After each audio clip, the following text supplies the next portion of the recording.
Okay, let's do a nice, pretty simple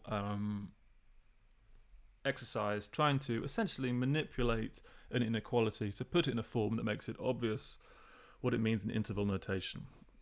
So first of all, what have I got? 1 minus 2x is greater than 3. So really what I want to do is to get an inequality with x on one side and a number on the other, because that's very easy to translate into an interval.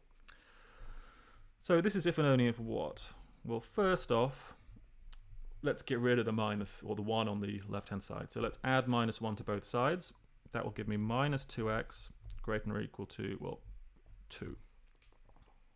Okay, so what I'm using here essentially is the fact that, so I'll label all of these specific moments. Maybe that's a good idea. A greater than b if and only if a plus c is less than b plus c.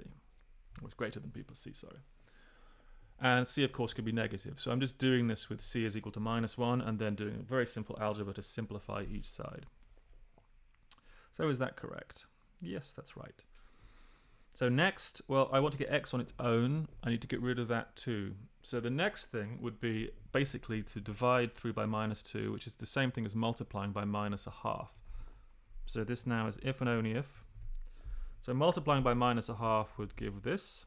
Multiplying by minus a half here, I'll just write it like this, just to make sure it's there.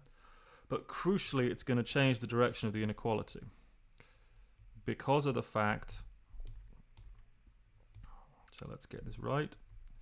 If a is greater than b and c is negative, this guarantees that, so this is if and only if a times c is less than b times c.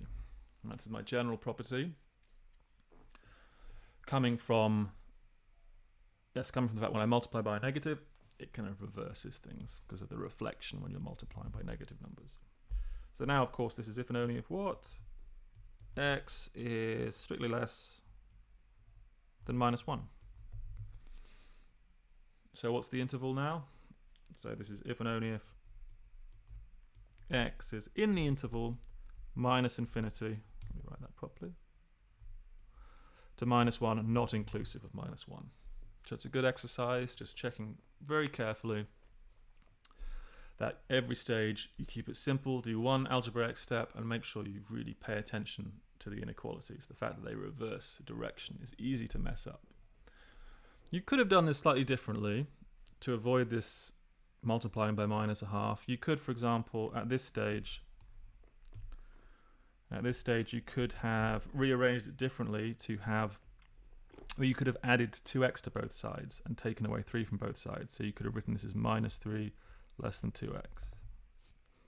Adding and taking away doesn't change the inequality at all, right? It preserves the direction of the inequality. And then you'd need to divide through by 2, but that wouldn't change anything. So this would be now if and only if minus 2 divided by 2 is x. So it's exactly the same thing. And when you divide through by 2, it's the same as multiplying by a half. That's positive, it preserves the inequality. We get exactly the same thing. I've done it my original way, just to make sure we have some feeling for multiplication by negative numbers and why we've got to be careful. But you could equally avoid this issue like this.